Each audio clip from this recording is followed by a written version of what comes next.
Hey, Archie, I feel like I'm forgetting something. Well, Rob, odds are it's probably an old 401k. You know, there are 32 million forgotten 401ks, and it's actually $2 trillion in forgotten money. So let's talk about it and figure out if that's the problem. Weekly wisdom to help you retire and stay that way. This is Last Paycheck. Welcome back to the Last Paycheck Podcast, brought to you by Hoxton Planning and Management. We're your hosts, CFP professionals Archie Hoxton and Rob Hoxton. And today we're going to talk about an interesting article that I saw on Investopedia that really immediately caught my eye. This is actually something we've talked about on the podcast in the past, but the numbers that were put out there were just shocking. It's a much bigger problem than we thought. Yeah, and the problem is forgotten 401ks or retirement plans in general. So picture this. You change jobs. You've got a 401k with the old job. You're really busy trying to figure out onboarding at the new job, figuring that out. You kind of forget about it.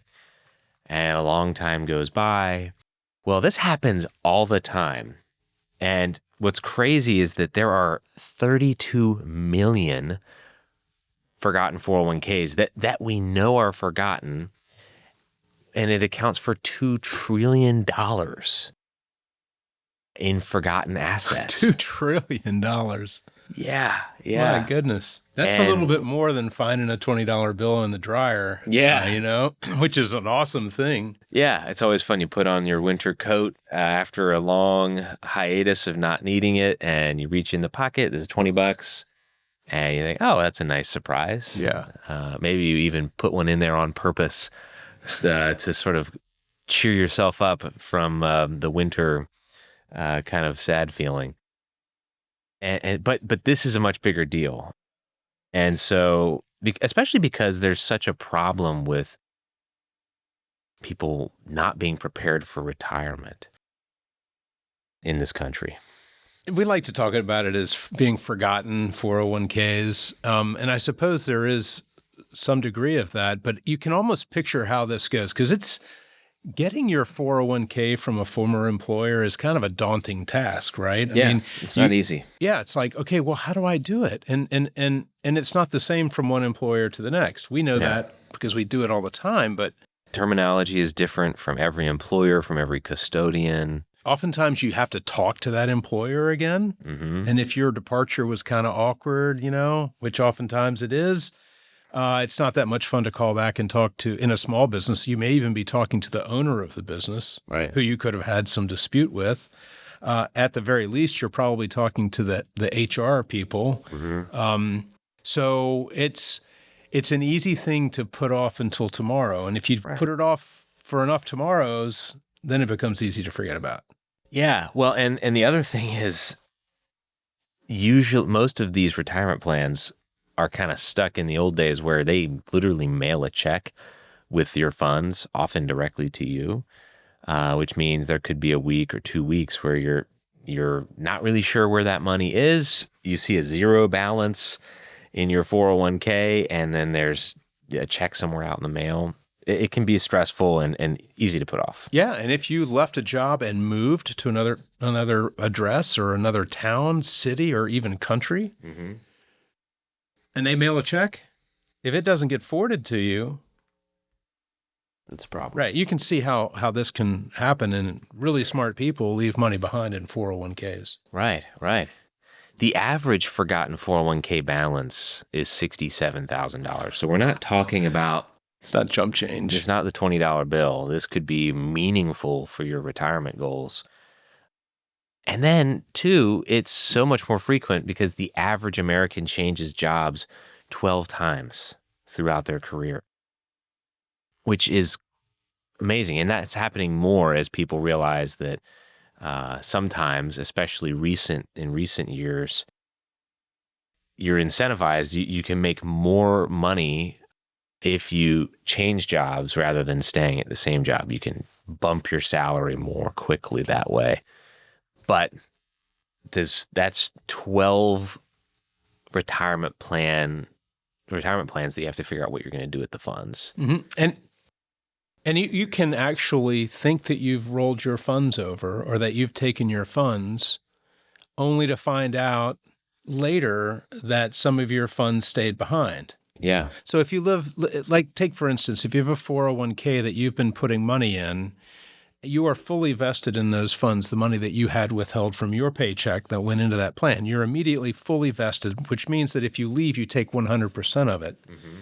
But if you leave mid-year and you've worked there long enough, and it varies from one plan to the next, to have qualified for an employer contribution at the end of the year, mm-hmm. you might try to do that rollover, take the money out, forget that you were due an employer contribution and leave that behind. Right. You do that 12 times? It's a lot of money, potentially. Yeah. So, and there are real costs obviously to forgetting about a retirement plan, but also to just leaving it and not thinking about it and putting it off. Even if you don't forget it, you know it's there. So I would say the big two costs are not managing the investments in the portfolio and not monitoring them. Maybe you never picked an investment to begin with and it just sits in cash. That's an opportunity cost. Or, maybe you're in something that is more conservative than you need to be or more aggressive than you would want to be. Not monitoring your investments can be a substantial cost over time. If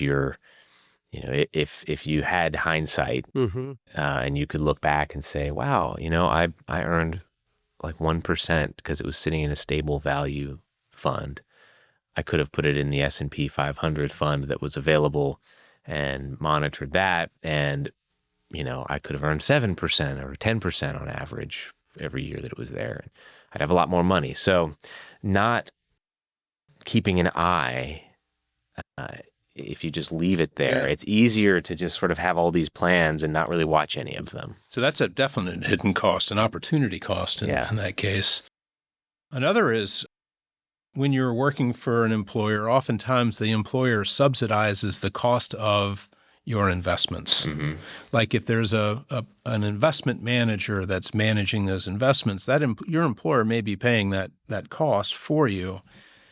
They're not going to be all that interested in paying that cost for you once you leave. And so now you may have some unexpected expenses associated with that investment that you may not have been aware of. Yeah. So that's another one. And that adds up over time, that could be quite a bit. And if you wouldn't have normally been doing that, or you're not taking full advantage of the benefits that cost is providing to you, then it's kind of a waste. So I would say those are kind of the big ones. Something else that occurs to me that it's not a cost related, but if you've forgotten about money that's in a 401k for a former employer or is a defined benefit pension that's with a former employer, chances are if you've forgotten it, you've probably not updated the beneficiary designations on that as your life has changed. So maybe in an early part of your life, you worked at one company and you had a plan and your mom was your beneficiary because you didn't have a significant other or a spouse. Well, fast forward 20 years, now you've got a family mm-hmm. and your mom has passed away and she was your beneficiary, or worse yet, maybe your beneficiary was your first spouse and now you've remarried. Yeah, or a niece or nephew, or anybody that wouldn't be who you would want that to go to. Yeah, so that's another thing that just another reason to make sure you track this down. Also, employers change retirement plans from time to time. They might move it to a different custodian, and you might end up getting placed into some kind of stable value fund, even if it wasn't something that was growing. And you inadvertently end up in just cash, basically. Years go by, big opportunity cost, and you thought that you had invested it the way that you wanted, but that was changed. Funds can be discontinued. There's all kinds of changes that can happen without you kind of initiating. And you may be thinking, okay, well, wouldn't I get a statement? Shouldn't I be getting statements for these accounts? And yeah, you should be getting statements, but if you were getting paper statements and then you had a change of address, you may not be getting paper statements anymore. Or if your primary email address was your work email and you were getting electronic statements to that email, and now you've left that job and that email's been closed, well, now you're not getting a statement. So you can see how you could forget about these. Easy. So let's talk about what your options are to avoid this happening to you. The first one is rolling your money over to your new employer plan. Wherever your new employment is, you can do a rollover from your old employer plan to the new one. This one seems to be a very obvious way to have the fewest number of accounts, but you're going to be subject to whatever fees and investment selections are made available to you at the new You might be plan. limited, in other words. Yeah. The least limiting way is potentially rolling it into an IRA in terms of investment options. Then you've got, the typical world of investment options available to you. But there are some catches with that. May or may not be more expensive. Yeah. Something you need to watch. Yeah. For sure. If you're doing Roth conversions and you are sort of taking more of a backdoor Roth approach because your income's high, rolling it to an IRA can basically void that option for you. The other option would be cash it out, which is the most expensive. Yeah, because you're going to pay taxes. If you're under 59.5, you're going to pay penalties, 10% penalty as well. Yeah. That's pretty expensive money. Yeah. Or you leave it where it is and run the risk of forgetting about it and have all the problems that come with that. Yeah. So there's options that are available that I always say just do it immediately. And let that be part of your job change. Figure out what to do with those monies and make sure that they're being cared for. Archie, the real value add to this episode is a trick that you can use to find whether or not you have lost 401k or retirement plan benefits, right?